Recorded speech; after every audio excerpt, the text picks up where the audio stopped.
advocate. Y'all can hold it. That's cool. That's cool. Advocate Television reporting live here at CPS. I'm with Tramel, a father, and with Dan Royer. And we're here to expose the truth regarding child abuse. Take it over, Dan. Child abuse, oh my goodness. What they have done to my children, it's criminal. Oh, it's been a year in a process, and it started out for the health and safety of the children. And then it became an education thing, and they used that to the best interest of the children because of their education.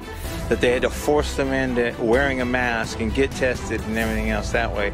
My kids aren't going to do that. So I filed in all kinds of paperwork for the best interest of the children. They ignored it. They ignored every piece of documentation, any kind of stuff that I said, look, my kids didn't have medical exemptions. They have religious exemptions. Oh, we don't like that. Now it's a high conflict case and we're going to keep you away from your kids. What's the charge? What is it? There's no charge. So when it comes to my kids right now, they've ran away from their mother 4 times, all right? Because they can't tolerate her. They can't, they're getting now, she's getting aggressive now and being abusive. Now, my oldest, he just turned 16. He's a fantastic, very loving kid. He's on the spectrum, but he's just an amazing kid if you listen to him and stuff. And he has a heart that is just so not judgmental and everything. He even said that, when it comes to a mother shouldn't be doing this to him, But yet, there he is, and he's stuck in the middle. When they ran away for the 4th time, I know you did an interview with him or whatever, or at the Jack in the Box. He explained he's sad, and he's a little bit angry because, he got hurt. But he's not, she's trying to portray him as being non-docile now, that he's getting aggressive and stuff. He was defending himself, trying to stop the hurt that she was doing. And so he's stuck in this system, and it seems like the system doesn't even want to hear from him. And they're old enough, they shouldn't be able to have, there's a family code 3042 that states that if a kid is 14 years of age or older, that they have to be asked whether they can be part of the proceedings. This judge has ignored all that. He doesn't want to hear it. And now, every single time I try to defend myself to some degree, they came up with contempt charges against me. And it was, I believe. And it was disclaimed. It was demurred. And then now they're coming back of doing a domestic violence restraining order because I did it against her, because you're hurting our kid. And so they blocked mine and they came in with hers. And so now it's like, okay, now we're going to set this for trial. But what we're going to do is how there's a certain time frame that's supposed to be done? They were supposed to hear my case here June 7th, believe it or not. Okay? Hers, June 14th. Oh, I'm sorry. We're going to stagger this on out to the end of September, after summer. But we're going to keep that temporary restraining order in place to keep you at bay. So that way we have a chance to maybe get you in, a violation of it. This is a game to them. They're messing with people's lives. My kids or whatever love their dad. And now I have to do a transaction of my kids in the Woodland Police Department parking lot. Terrorizing kids and families and fathers. Oh, we're going to make this this dad, all right, because he's a loving-natured dad and he's very protective of his kids and stuff. Oh, we're going to make him the villain. We're going to basically portray this person of, oh, he's crazy. He needs to have some psychological aspects. I'm sorry, I've never had any kind of psychological problems. I'm very well-mannered. It's bewildering, all these accusations. I thought we live in a country, to be honest, Advocate, I thought we live in a country where we're innocent until proven guilty. And you have to have substantial evidence. I can't just say, you're this or you're that, and you've convinced these people. These allegations is how the family court works and entertains. That's how they make their money. Yeah. So We can play, you know, I had an attorney at one time or another. Allegations of abuse is abuse. Huh? False allegations of abuse is abuse. Well put, well put. I had an attorney one time that actually came up to me and told me, life is but a stage. This is all a performance. If you think this is real, it's a delusional thing. And he actually shared with me, they disbarred him. They did. They basically found reasons because he kept on wanting to fight for the good, and no, we can't have that. You're giving out some of our end up secrets. Oh, so they disbarred your attorney? Yeah. Oh yeah. I heard of attorneys getting killed for standing up. Oh yeah. You know, ones that are actually saying, hey, like this is wrong, and you can't do this. Okay, well, you didn't pay your fees. You didn't do this. You didn't do that within a timely enough fashion. So, adios. Timely fashion? They're playing with all of our time. Absolutely. And the time is the most valuable thing that anybody could have. Yeah. So if you sue for anything, it'd be suing for time. And you know, that's one of those things. Time is so precious. You can't even put a dollar amount on there. So right now, they're sitting there and end up saying, well, my kids haven't been in person in school for over 2 years. Well, guess what? The first year, that's what the schools did. It was all distant learning. Oh, nobody ended up showing on up. So they did it. You know what? They were straight A's. Both my kids were straight A's. Okay?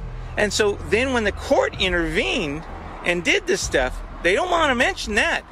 Then everything went to hell because they took the dad out of the equation and they took like that. And my boys ended up saying, wait a minute, why'd you take dad on out? And then they left them with the mom who basically is verbally abusing, mentally abusing them. And they decided, you know what, I ain't doing nothing. So in all honesty, the court has been jacking my boys on out. And in all honesty, when is it going to end? Until what, they're 18? Right. In my opinion, you know, I show up to protests sometimes and I always see women. You know, the women are the nurturers. You know, the men, they discipline. And it's good to see women. More women are coming out representing kids, but what we need is we also need strong men. We need strong men to lead. You know, we need strong men to speak up for women who are abused. We need strong men to speak up for abused children. And I'm very happy I'm here with Tramel and Dan, because this is what we're here for. I'm more hurt about the psychological damage that's being done to my children in this process. And they're dragging it along and they're further abusing them. Yeah. They could stop and begin to usher their biological parents back into the picture. Yeah. Unified. Under surveillance. Yeah. Do your surveillance. Sure. Whatever you need to do, but why would you blatantly try to damage a bond? But don't you think to some degree that life is but a stage? They already know. They have the script written on out. They've been figured out, oh, I'm going to make this one the villain, I'm going to make this one the good guy, I'm going to do this, I'm going to do that and stuff. That it's all painted on out. And then when it doesn't go that way, then they have to alter the script slightly. Then we got to, now we got to go after him even more. It's a script, because dollar for dollar, if they are constantly fighting this thing and keeping it in the system, don't they make more money? Right. Wait a minute. Yeah. This isn't about emotions. CPS are heartless. They have no emotions, Tramel. And the quicker you understand that, then you know how to counter.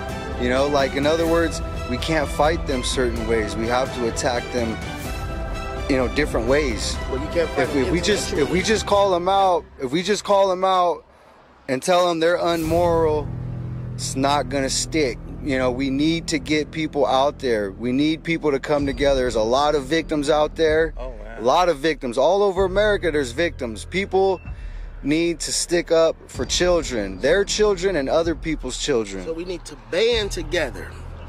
So my views on if a substantial amount of people were to band together, it will present a threat.